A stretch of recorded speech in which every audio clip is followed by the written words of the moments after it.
Ladies and gentlemen, my name is Eduardo Harari, and this is NLL Talk on Cinco TV's channel 249 and 250 here on the Spanglish World Networks and Spanglish Sports World Network. With us today, we have the great pleasure of having Mr. Bob Hamley of the Panthers City Lacrosse Club, as well as you can see in the picture from that below me, Mr. Gary Groob. Remember as well to please to go to the stores of iOS and Android to download the application of Cinco TV, where you can watch all our programming, and you can leave us a comment and a rating because we always like to learn how we are doing in our programming for you and how are you enjoying the shows that we are putting on. Remember as well that Cinco TV can be found across Google Chromecast, Amazon Fire and Amazon Fire TV sticks, Roku and Roku sticks, and on all smart TVs 2016 and forward. Well, it's my time to go and hand it over to our great MC, Mr. Gary Groob. And Gary, it's all yours. Thanks very much, Eduardo. It's a pleasure. Bob, thank you so much for taking the time to do this with us. Oh, great to be with you. Thanks for having me. All right, just a little overview on Bob's career. He's a 20-year veteran of the National Lacrosse League, serves as general manager and vice president of lacrosse operations for Panther City Lacrosse. He joined the club in September of 2020, played in the NLL for 4 years. Well, back, I guess, would be the MILL back then. That's right. For the Buffalo Bandits, won two championships and some absolutely loaded teams. We'll get into that a little bit later. Following his career, he enjoyed a successful run as head coach or general manager for 16 years throughout the league. Pretty impressive, Bob. Now, the first question that we ask everybody when they get on the show is, how did you get into lacrosse? What was the first moments that got you? Yeah, no, interesting story. I was born in Owen Sound, Ontario in 1965. And so obviously a hotbed for lacrosse back in those days, and still is. My dad was a baseball player, Gary, and never played lacrosse. My mom's brothers played, and my mom actually was reading the paper one day and mentioned to my dad that lacrosse registration was happening. And, thankfully, my mom and dad signed me up for lacrosse. And as they say, the rest is history. Started playing when I was 4 years old in the old Owen Sound Arena, which is now, I think, a grocery store. The times they are changing. Yeah, that's for sure. Sure is fond memories, though, for sure. But I got to thank my mom. And obviously my dad said, no, we'll sign him up for lacrosse. No, he's not going to play baseball. So I'm very happy about that. Well, your dad also played hockey, didn't he? He was quite a hockey player at Owen Sound. He was a very accomplished hockey player. Yes, he was. He played, senior A hockey for the old Collingwood Shipbuilders back in the day, and that was almost like playing for the Rochester Americans back in the day. A lot of pros and semi-pro players played in those leagues. He, unfortunately for Dad, he dislocated his hip 1 year, and that was kind of it for him. He played a little more after that, but some say he would have played pro hockey at the highest level if it wasn't for the hip. So, but anyway, we're still very proud of him. He was a great athlete in his time. And you followed along. You played hockey as well, didn't you? Yeah, I did play hockey. I played a lot of it. Unfortunately, in Canada, you get to a certain age and you're either going to make it or you're not. But I managed to finally make my AAA team in Guelph. We moved to Guelph in '77. My dad was in management with the Cooperators, so we moved to Guelph, where the head office was. So I finally made our AAA team in what was that, 81, I believe. Yes, 81. We went to Czechoslovakia. We were Ontario finalists. Wow. Some pros from that team. Paul Bridges went on to have a good career with Rochester, and a couple other guys had some pro careers. We had a pretty good team. But and then I played some junior B for Mr. Holiday in Guelph, Joe Holiday. Wow. Holiday Platers. And then, once I got to that age, I had a real love for lacrosse throughout all those years. But and still loved hockey, but started focusing more on lacrosse. Right. Where'd you play your junior? Where'd you play your junior lacrosse? Junior lacrosse, mixed bag. We're going to celebrate our 40th anniversary. We're actually getting together, hopefully, in Owen Sound in August. We won the Founders Cup in 1982. Nice. Dave Cruikshank, Steve Baker, Mark Stevens, Jeff Tate. The list goes on. Butch McNabb, a lot of great players on that team. So August of 82, we won the Founders Cup out in Port Coquitlam. 83, I was drafted by the Oshawa Green Gales, the last year of junior A lacrosse in Oshawa. For Neil Armstrong, Bob Dignan. Played with some good players there as well. Glenn Lay played on that team. We eventually hooked up again in Buffalo. And then 84, 85, went back to Owen Sound. And then 86, I finished in Kitchener. We ended up losing to Point Edward in the second round of the playoffs. I think Point Edward went on to lose to Scarborough in the Founders Cup that year in 86. So kind of bounced around with my junior career. It's quite an impressive career. An awful lot of really, really big names you played with as well. Yes, absolutely. And they played with Bob Hamley, so they played with a pretty big name too. Well, thank you. Thank you. Now, we move into your career with major indoor lacrosse. Yes. And 92 is when you started in with Buffalo, right? So just their heyday, and more or less that it just changed over from Eagle to Mill. Yeah. Yeah, I think just a couple of years prior to that, and we were a new franchise in Buffalo, the Bandits. John Meridian in Buffalo, and the Knox family was given the franchise in Buffalo, and played out of the old auditorium. And as you mentioned earlier, it was a pretty stacked team. We started that year 0-3. We started off at home to New York and lost, and we went into New York and lost in overtime, I believe, and then we went in and played against the Gates in Detroit, our third game. Or actually, I think they came to us. And they whipped us pretty good. It was a bunch of box players trying to figure out the new rules in the United States, because it was a lot different. You could hit, like today, you can hit within 3 feet of the ground ball, which was foreign to us. Canadian lacrosse back then, you couldn't do that. But we took it on the chin for the first 3 games, and then we figured it out. And I'd have to really pull back my memory here to how many games in a row after that. But it was the rest of that season, which was only an 8-game season. So we went 5-3, and then funny story, they changed the playoffs just for basically for Buffalo, because we were selling out by the end of the year, Gary. So it was supposed to be the top team from each division. They changed the rules to the top 3 in each division. So we got the benefit. We got the benefit of that. We played Boston, and then we went in and beat the Gates in Detroit, and then we went into Philly and won the championship. And then the following year, we won 8 in a row again throughout the season, and 3 more playoff games, and then we won, 5 or 6 after that. So it was quite a run, but a who's who of guys I feel privileged to play with on those teams. Just a phenomenal group. No, I loved it. I loved going to the odd. Just something I just happened to pull out was I have one of those old things, and we have you in there. Yeah, there you go, number 28. Yeah, oh yeah. But one of my I love going to the odd. Just the electricity in that building. It was an old barn, but just you're on top of it. It was like the Spectrum in Philadelphia. You were on top of the players, and the electricity of having 16,000, 17,000 people was just absolutely insane. And the games that you guys gave us, because we had a number of guys from those years been on the show. We've had Darius, we've had Dallas Eliak, we've had Jeff Clausen was on a few weeks ago, and everybody was talking about it being more or less the wild, wild west of lacrosse, and kind of figuring out how the rules should go. And something that would basically get you a 4-game suspension nowadays was loss of possession. It sure was. It was a man's game for sure.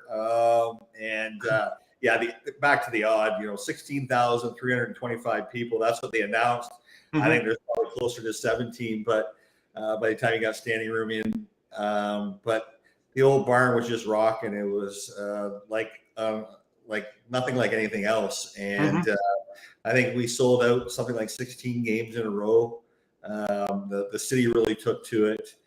And, I've said it for years, Gary, I wish every lacrosse player that played at at any level could experience that as a player. I think we saw a little bit of it this year in Buffalo with Colorado. That was just phenomenal.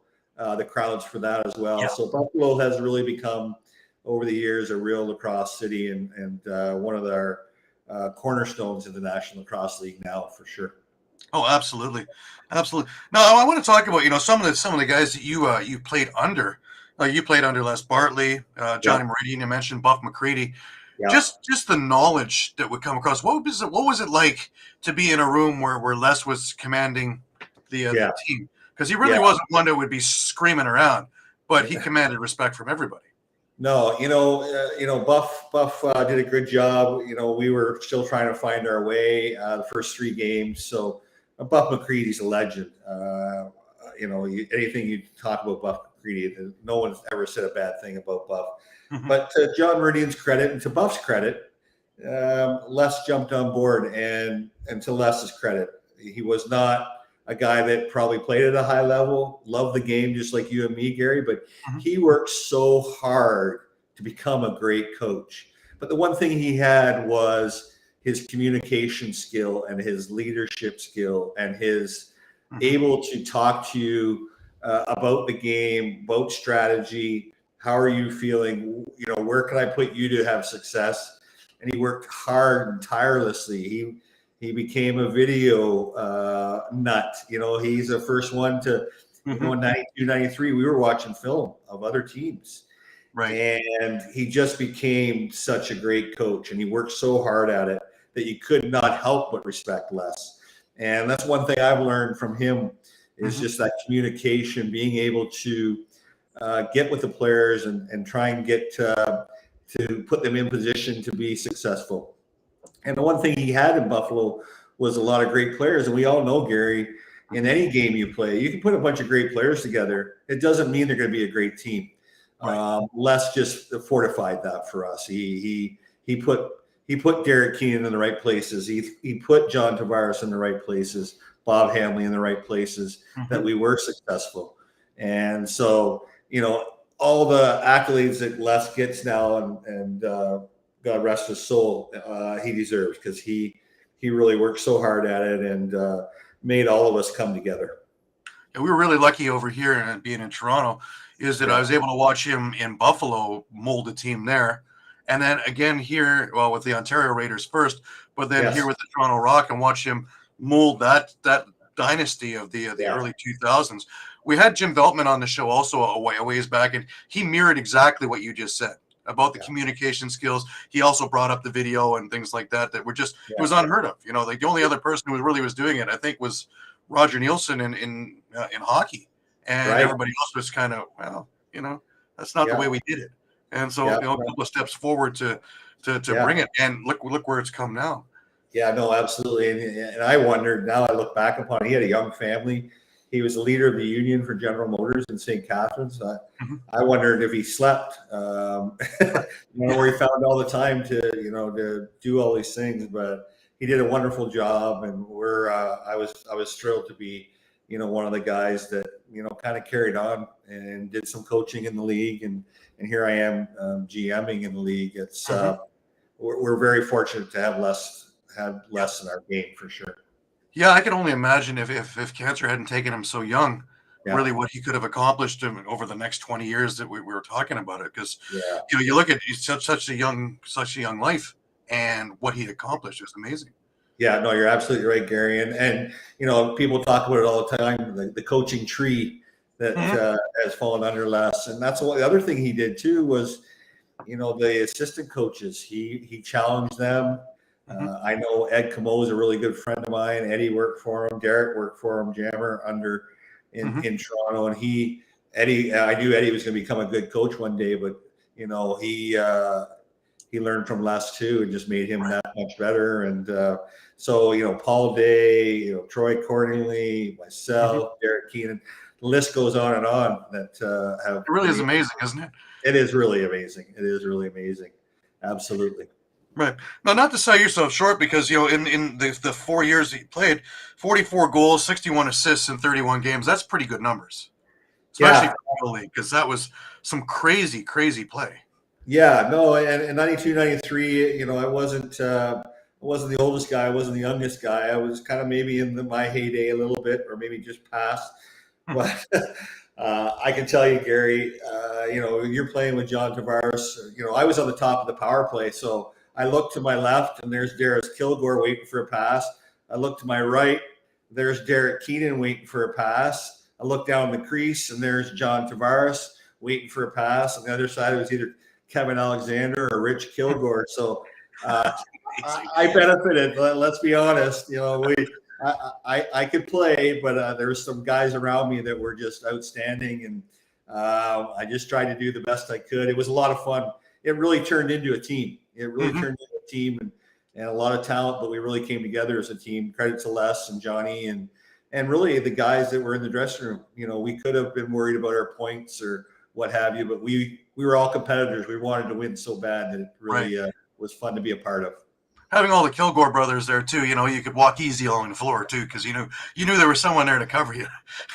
Darius was the best, and he was a young guy who full of piss and vinegar.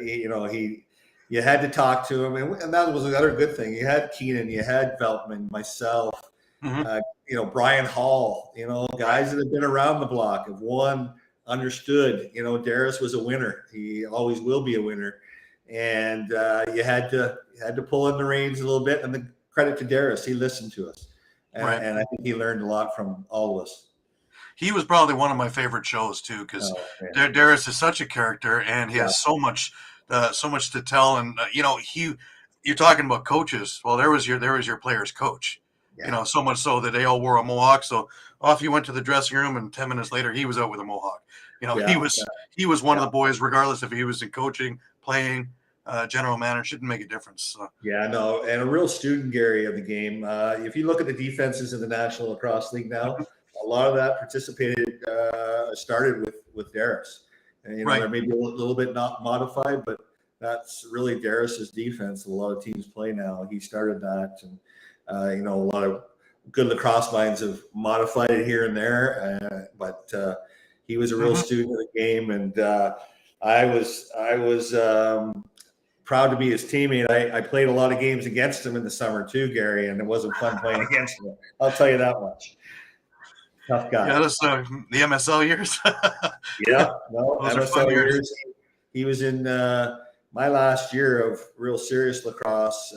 He was in Niagara. They went to the Man Cup. They beat us in 7 games.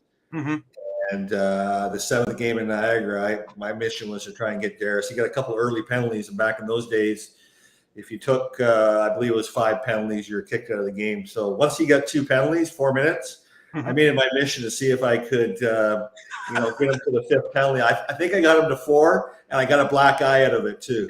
The black eye, I remember it vividly. Bobby Watson was the goaltender for Niagara, and I went right after Darius to see if I could engage in some kind of fight. I knew I'd lose, but at least maybe we could get Darius not hurting us on the score sheet. And I remember Bobby Watson grabbing Darius. Darius, no, you can't do that. And he stayed in the game. They ended up beating us, but he was a real competitor, real tough guy to play against. And he was our kind of a modern time Gordie Howe. Right. He'd have a goal, assist, in a fight. And most nights it was 3 goals, 3 assists in a fight. So he was a beauty. Yeah, most definitely. Bill Fox, I got another one we had on the show. He had a lot to say. I'm lucky enough that I have probably one of the best mill collections around, because Bill actually gave me his collection. Oh, is that right? A number of them are in VHS form, and I still have to get transferred. But yeah, so all those games from way back, anything that Bill refed, I'm pretty sure I have a tape of it. And I have a lot of the DVDs of the early NLL things. So yeah, it's a pretty gold collection now, I'd say. That is. That's I envy you. That's fantastic. Now let's get into you. You stopped playing 94, 95. Yeah. Why so soon? Didn't you have a couple more years in you, really? Or is it just? No, I hurt my knee the summer of 94, I want to say. Before Brampton, I hurt my knee. I was a little misdiagnosed and took a little while to get fixed up. And I don't think I ever was the same, Gary. I think people would tell you that. And I played the year 94 in Buffalo, and I maybe again wasn't the same. And then I went to training camp the following year, and I thought it was much better shape. The knee was much stronger, but Les had brought in. I think Ted Dowling was in that year, Neil Doddridge, a few lefties. As GMs, it's hard. You're always trying to stay ahead of the curve. I think Les made that decision pretty early on. I went to training camp, and Les had to cut me, had to let me go. Tried to catch on with somebody else, but the rules were a little different back then. They didn't have a release form or what have you. So I just packed it in and played a couple more summers, and that was it. But credit to Les, they ended up winning that year. I think 96 or whatever year that was, 95, 96. So obviously he knew what he was doing. But I was pretty upset at the time because lacrosse is my love, and really disappointed. But at the end of the day, you have to understand. Sure. Now you get involved in coaching. How did that come about? Well, I think it's just a natural transition. I always knew I wanted to stay in the game, and I early in the '90s, Chuck Miller and myself started the Guelph Regals Junior B team because I was living in Guelph. We started that. I was the coach the first couple of years, and then walked away from that. But it just became a natural transition. I believe not long after that, did some minor stuff, and then Junior A in Kitchener is really kind of where I got my start. And a couple tough years there, but we made the playoffs my last year with Aaron Wilson and a few of those kids that went on to do some things. Obviously, Aaron was the most prominent guy on that team, and then my good old friend Bob McMahon, who I played for in Brampton, got the head coaching job in Albany in 2001, and he brought me on as an assistant, so it kind of developed from there. But I always knew I was going to stay involved in the game somehow, and coaching is one way to do it. Right. Well, we're talking about the Albany team now. Yeah. So you're an assistant under Bob, and you bring an offense that was the worst in the league to a championship game. Right. Well, obviously you were paying attention to Les and all the rest of those guys. Yeah. How do you reinvent an offense that really is floundering to bring it to that kind of prominence? Well, I think again, timing and personnel. Josh Sanderson was just ready to break out. Bob Hamley got the advantage of getting to coach him when he is starting to take off. Josh had a wonderful year, and then you throw in Gary Rosiski, Jamie Grimbleby on the left side, and then on the right side you got Dan Teat. We brought in Nick Trudeau. Mike Reagan was a superstar, U.S. superstar. It wasn't, I don't think, just me coming in. Obviously, I had some fresh ideas, fresh off playing not too long, and junior coaching, had some ideas. Bob McMahon, fabulous mentor. Eddie Como helped me. I know I met with Ed Como when I first got the job. Tim Hortons on Clapperson's Corners, and he was good enough to, draw some X's and O's for me, and just give me a little, highlights of what he's done, and so very thankful. But that was a young group that was just blossoming, and Josh. I only use Josh as an example. There was Cam Woods at the defensive end, Jimmy Moss. Those are young guys that were just starting to figure it out, and these stars that a lot of people knew they were going to be, and it was just a great collaboration, and just an incredible year. 14-2. The only two losses we had was to Sean Williams and Kurt Malowski and John Grant Jr. in Rochester, and then we ended up nipping them in the playoffs to get to Toronto. But yeah, just a great young group. I'd like to go back and see what the average age of that group was that year. It was pretty young. Yeah, I would say so. Yeah, because I knew Cam later on in his career, obviously, but when he was starting out, he was really a juggernaut player, because captain of the team, wasn't he? Yes, he was. Yeah. Yes, he was. Yeah. And Flip Sanderson was on that team. Ryan Sanderson was on that team. Rob Blaisdell had a hell of a year. I think he was goalie of the year that year.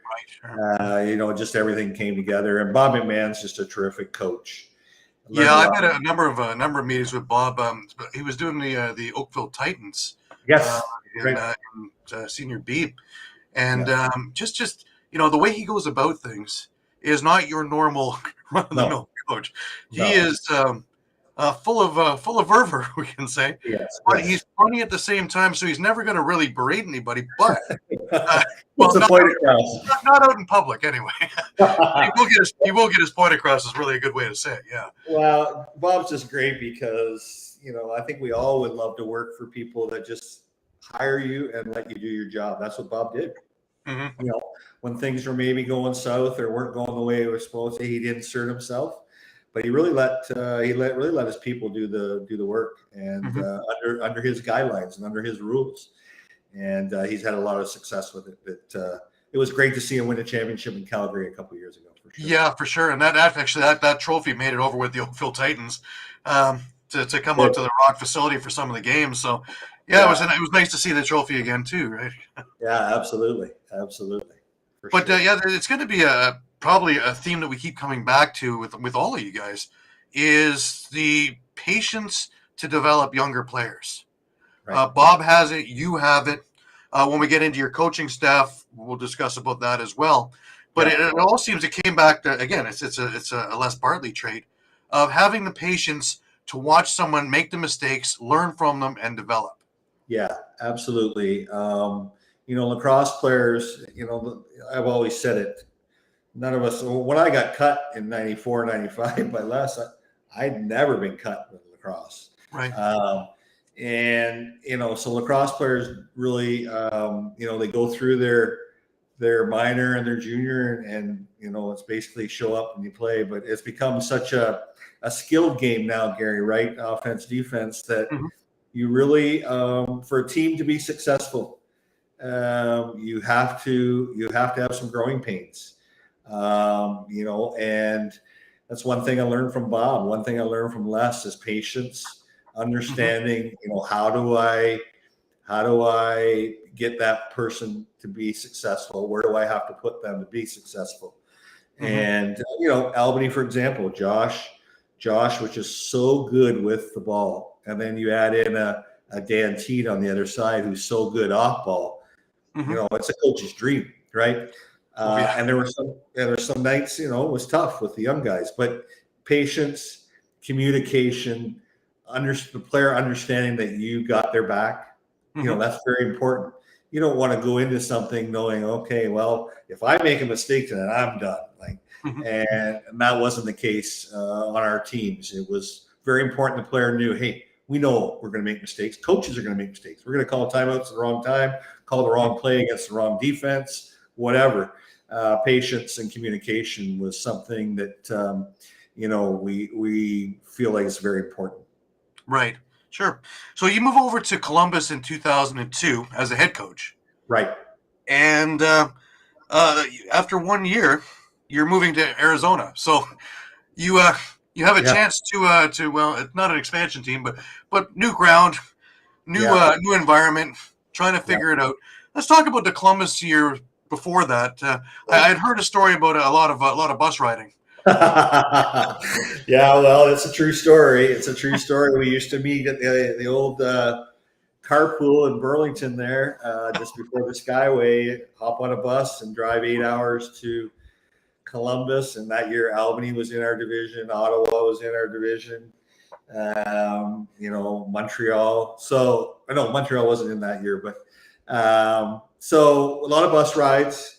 And I actually credit it to our success. We finished 8-8 that year. We actually upset Albany in Albany that year, and we beat Calgary at home. And then I think we beat everybody else that we were supposed to. But I credit the bus, Gary. You couldn't help but like your teammates after 8 hours down the game and 8 hours back. We actually had a world famous trip. We left on a Thursday night from the carpool. Played Ottawa on the Friday night, and then we had to bus all the way to Jersey for a Sunday afternoon game. And our owner at the time lived in New York. He couldn't even make it over to Jersey to give us per diem. We were on a sleeper bus. The stories from that, you could write a whole book just on the stories from that trip. We had a great leadership group. Derek Suddens, Peter Locke, Pat Madalena, John Harrison was on that team. Wow. Yeah. So we had quite a leadership group that, really they could have said, screw this, we're out, but they rallied the guys, really responded to the coaches. I'm very thankful for a lot of them. A lot of them obviously went to Arizona. A few of them didn't. That's a whole other story because a guy like Derek Suddens didn't get paid his full salary. So under the rules, if he didn't get paid, he became a free agent. So we lost some key guys. But Columbus, I mean, it made me a better coach, Gary. It really did. It made me a better person probably because those guys, they battled and they had to put up with a lot of crap, including their owner not coming to see them, 20 miles away. It's easier to go to war when everybody is on the same page. And yeah, no, absolutely. And Peter Locke was our captain. Peter didn't want to come. I had a lot of convincing, talked to his dad. His dad, Doc Locke out in Burnaby, is famous for those junior teams that he and Paul Damonte put together. And I had to do a lot of convincing, but to Peter's credit, he stuck it out and stuck it out in Arizona with me as well. Wow. So we moved to Arizona. Yes. And let's talk about that. So now this is you guys were the first tenants in the arena. We were the first game, Gary. December 26th, so Boxing Day, as we call it in Canada, 2003. They wanted to use that as a test run before the Coyotes played the next night in their first game in the Glendale Arena. So we played Vancouver, and we won our first game. But beautiful arena at the time. And, the Coyotes took us over. That's probably another 2-hour show on that one. But the ownership switched over to the Coyotes, and we were the first game in that arena. And we managed to beat Vancouver, who was pretty darn good in their own right. So, and a few famous people around there, who's back in the league again. Gretzky was with Arizona at that time, so he was able to make a few little trips in. Yeah, some great Wayne Gretzky stories. We had him there for that first game, and we had a shoot around in the morning, and so I kind of surprised everybody that. Hey, everybody get in their stalls, sit down. I got a guest coming. And sure enough, Wayne Gretzky, who everything you hear about him is so true. He's just such a gentleman, such an ambassador for Canada, for lacrosse, for hockey, just a wonderful human being. He walked around, Gary, to every guy and every coach and every trainer, shook their hand, looked them in the eye, and, said hello. And so the last two guys were, who was it? It was Mike Miron and Phil Weatherup. Last two guys. And he got to them. He says, "You're the goalies, eh?" "Yeah." He says, "You're effing crazy." Shook their hands and gave a little, pep talk. And, the guys were just in awe of Wayne. We all were. Yeah, we all were. Yeah. It's great to have It's great to have him back in the league now too. So I'm sure there'll be more stories around from city to city too. Yeah, no, absolutely. He's fabulous. Great to have him back. He loves the game. I tell one more story. So I moved the family down full time in 2004. And we just moved down 2 days, and my boss calls me. He says, "Hey, you're going to be at this meeting tonight at 5:00 in Scottsdale." And I said, "Oh, I didn't know about it." "No, you got to be there." I said, "Okay, honey, keep unpacking here. I'll be back in a bit." So went over to the meeting, and, I'm sitting like I'm facing you, Gary, and we're in a boardroom, and it's Cliff Fletcher and Mike Barnett, who were GM and advisor, and a few others, and my boss. So we go around the room, and we start the meeting, and all of a sudden, 5 minutes in, door opens, and I kind of look, and it's Wayne. He's coming in, and he's going to sit right across from me. So now, they haven't got to me yet, so I got to give the lacrosse update. So I give the lacrosse update. And a few guys over in the room across from me are kind of laughing. Maybe I talk funny. I don't know. So anyway, the meeting ends, and the CFO starts laughing. And he comes over to me, and I said, "What are you laughing at? Like, I got something on my shirt or what?" He says, "You should have seen your face when Wayne walked in."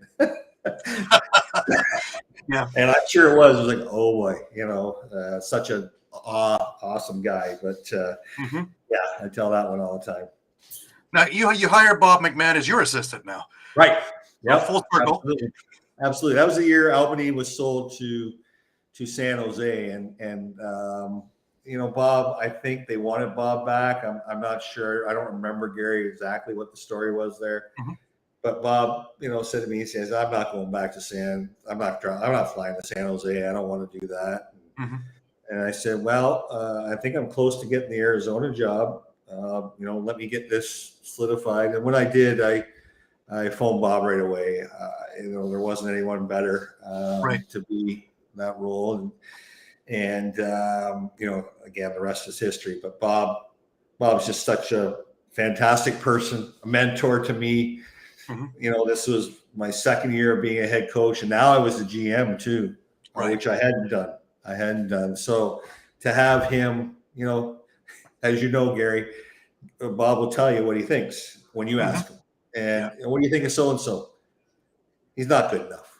Let's do this, do that. So it was an easy decision, and we had a lot of success. Credit a lot of it to him, and Rick Wilson was my other assistant from Fergus, who I played with the Thistles back in the day, and he was a great guy for me as well. Kept me grounded. You could talk to those guys about anything, and as you can go through a whole season. It's never perfect every game. There's always some things you got to work on. So those guys were great. Right. And you make it to the championship game again, and a few accolades for yourself. You're coach and GM of the year. Yeah. Well, again, only a few to do that. Win them both. Yeah. Well, I worked hard at it. I do work hard at it because I love it. But again, another perfect storm. That was the year that Dan Dawson comes of age, right? I'll never forget. Dan's always given every other person credit for his success, and we all were a part of his success. He was the guy that worked so hard to become such a great player and great ambassador. But I remember, Gary, when I got the job, and it was a CBA year, and we didn't get the CBA done until our first game was December 26th. I want to say we didn't get the CBA done until like December 14th. And so I had to phone guys and say, "Okay, here's your contract." And a lot of guys said, "Oh, I played for this last year," and I said, "I haven't got time. I got to get airline tickets." And Dan was one of them. He had a good year in Columbus, and I said, "Well, this is what I got, Dan. If you want to play, you got to play." And I don't think Dan was real happy. There's a lot of guys that weren't happy, but I had to buy airline tickets, and to Dan's credit and a lot of other guys' credit, they signed it, went, and we had a tough year. The travel was tough. We were traveling back and forth. In 04 and then 05, Dan thought he should be getting, X amount of dollars. And I said, "If you have another year, I'll gladly pay you, but you got to have another year." And to his credit, we worked it out, and he went and did his thing. He was just incredible, had a fantastic year. And really, I've never seen a guy work so hard at it, Gary. When he woke up in the morning, it was a lot like what guys do now, I think, in the NHL, and a lot of the athletes that we have in the National Lacrosse League. It was a certain way he was eating, certain workout times. He just took it on, and that's why he's been so good. He just worked at his game. Because when I first got him, he'll tell you the story. I first got him, first practice, he's running out the back door playing defense. And I said to my assistants at the time, I said, "Who's that, and why is he playing out the back door?" "Well, that's where he plays." And I said, "Well, he's not very good at it." let's get him up to the front door, and the rest was history. But he he's always saying, great things about the people around him, which is true, but he worked so hard at it. And, we had other guys, Madalena, Mike Miron had a really good year, and Peter Locke and Casey Byrnes and guys like that really, had good years. So they ceased operations. 2008, you wind up going to Colorado for a few games under Bob, who has the head coaching job there. Yeah. You leave to become the head coach and GM of Edmonton. Yes. Now, they're in a bit of a funk. They started 0-5 that year, so you had to go in and try and reinvent that team. What would it like to try and reinvent a team? Try and give them a personality, really. Yeah, it was really hard. Really the culture up there when I got there, and even when I left, was not great. And that's one disappointment on my end, that I couldn't turn that thing around. But it was a tough culture, and we just couldn't get out of that. I brought some of my Arizona guys in, brought some other folks I knew really well, and we just couldn't get over that hump. And eventually, the rest is history as I got fired. But it was a challenging time. Even from a business side, I know the ownership they didn't even have authorization to run the clock. They had to bring in a truck. They had to rent a truck to hook up to the clock to be able to run it. It was just a bad scene. Eventually they got things turned around, obviously, there, and Derek Keenan did a great job. But I couldn't get it turned around. Coming off all the success I had in Arizona, it was frustrating to not get that thing turned around. Yeah, absolutely. And you wound up in Colorado again. Yeah. From 2010 to 14 as the head coach there. Some really good years there too. Yeah, we did. We brought in some good people. Ed Camo and Sean Ferris joined me there. We had some success one year. We ended up losing in the first round. We hosted a game, lost to Minnesota. It was really disappointing. And it's just one of those things, Gary, where you see in the NLL, we had drafted Dylan Ward my last year. We drafted Dylan, I believe, 3rd overall. And he ended up playing in some games, but we just couldn't get over the hump in the goaltending situation in Colorado. We had a lot of talent, but we just couldn't get over the hump with the goaltending. But what a great place to coach! Just the fans are knowledgeable, they're rabid, they love their Mammoth. We saw that again this year. It was great to see them get their crowds back, because I know they've had some tough years, especially compared to the way they started off. But I had a blast in Colorado. My daughter still lives there. Oh, wow. So it was a special time, and loved every minute of it. And I got to work with my good friends, Ed Camo and Sean Ferris, who I love dearly. They're just great people, and it was fun to work with them. Right, sure. Now, before we get into the Panther City stuff, I just want to get into, so you served as national director for 3D Lacrosse. Can you talk a little bit about 3D Lacrosse and the program and what it's all about? Because I think it's a really, really great thing.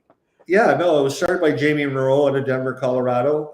What it is a club, for-profit club. They're in business to make money, but at the same time, it's really developed in the States down here, Gary, scholarships for young men and getting to schools that maybe they couldn't get into otherwise without lacrosse. So I started the first year. Luckily, after I got let go by the Mammoth, Jamie Monroe came calling and said, "Hey, we're looking for a director of box lacrosse," because they use box lacrosse in their training. They believe in the small-sided skill set. And so the first year, that's what I did. I went around the country supporting the directors and with box lacrosse. And so I would go in and I would run an NLL, set practice for kids, give them the feel of how to catch the ball in space and catch the ball in tight, and using the pick and roll game, the 2-man game, all the buzzwords with box lacrosse. And then after a year, they were going to open a market in Atlanta, Georgia, and they asked me if I'd like to run it. And my wife and I at the time were empty nesters, obviously still am. So we moved to Atlanta, Georgia, and I ran that for 5 years, and it was really rewarding. I sold parents and families on why they should be with 3D during the week, and then I got to coach on the weekends. And when I left there, Gary, well, when I first started, we didn't have any teams. And when I left, we had, I believe, 14 teams. So it was very rewarding. But it got to a point for me, all of this was happening. I loved the National Lacrosse League. That's where my heart was. I wanted to get back in at some level. It all, in the fifth year, I was really getting tired. I was, selling all week, business operations all week, and then I was on the field Saturday for 8 hours, Sunday for 8 hours. I wasn't getting any younger, Gary. So, fortunately for me, Fort Worth, Texas came calling, and Greg Bibb offered me the GM's role. And but I love my time in Atlanta, Georgia. What a great city, great sports town. Lacrosse is really growing there. The Swarm are doing a good job there.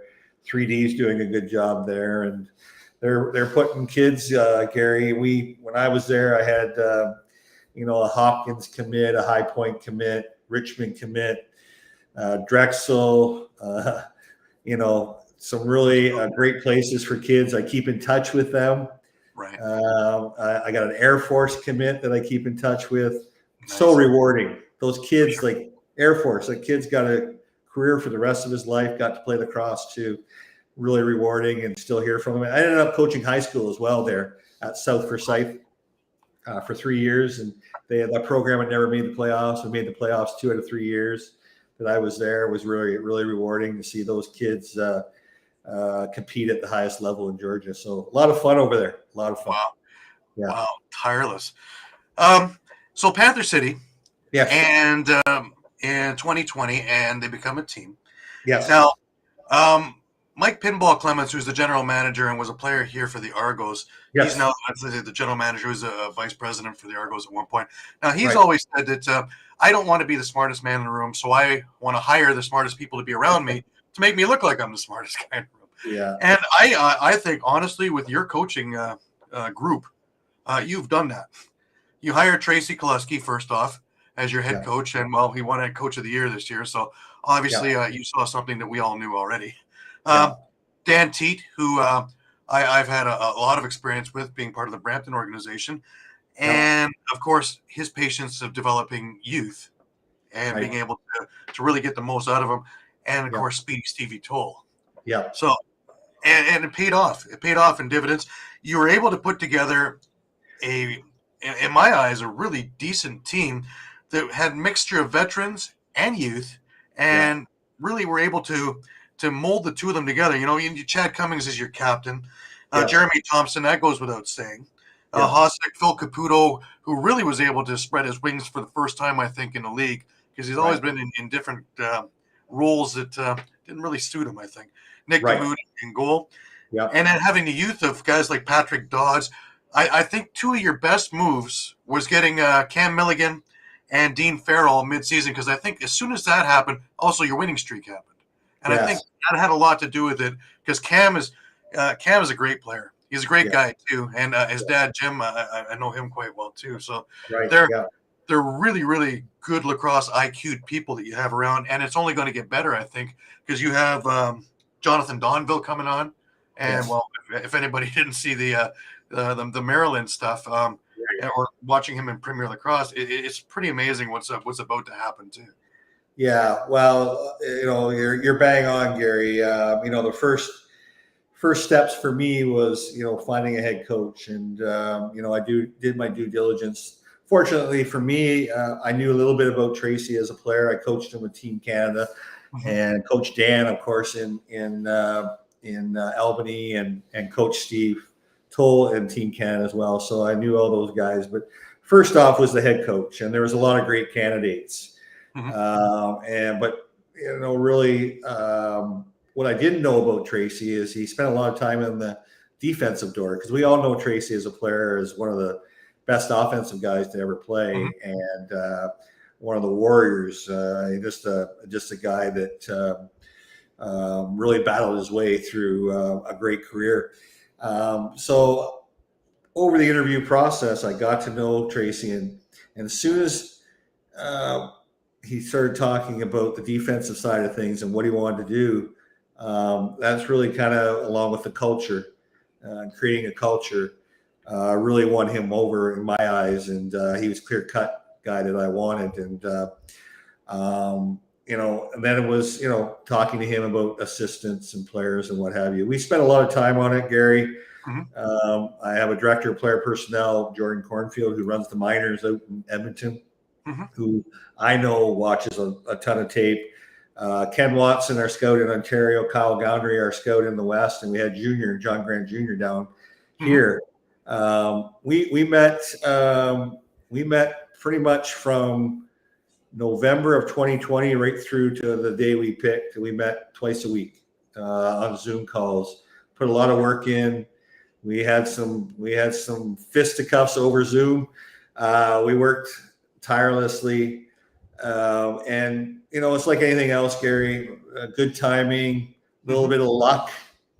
We had a guy identified in Calgary for the longest time. That's who we were going to take. And when the list came out, when you were able to talk to the players, we just kept hammering away. And a week left, and we watched this Dodds kid. I think one of us, I think it might have been Dan Teed or somebody brought up his name, and I've been watching film. I said, I've been watching that kid. He just cuts the middle, big, strong, great stick. And we changed our point of view because in expansion, as you've seen in expansion years, trying to find offense, Gary, was always difficult for expansion teams. So we thought, well, let's take a flyer on this kid. Well, then he goes out and leads us in scoring. But a lot of credit to Tracy. I've really got to know him. He's a great family man. He is he's become a really good friend. He and I talk every day. He's always trying to get better as a coach. The culture he created there, Gary, is I'm so proud of. I'm just so proud of because he is the man. He just phenomenal. Right. I think Dan Feet learned a ton this year.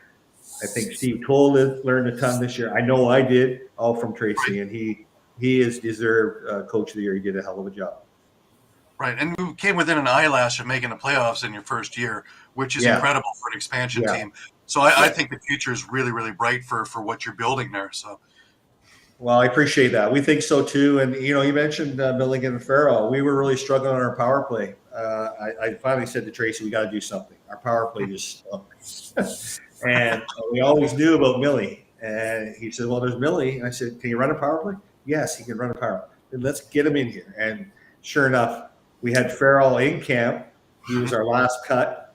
I said, "Well, kid can score." Sure enough, bring him in, and the rest again is history. They both did a great job, and they complimented all the guys that you talked about before.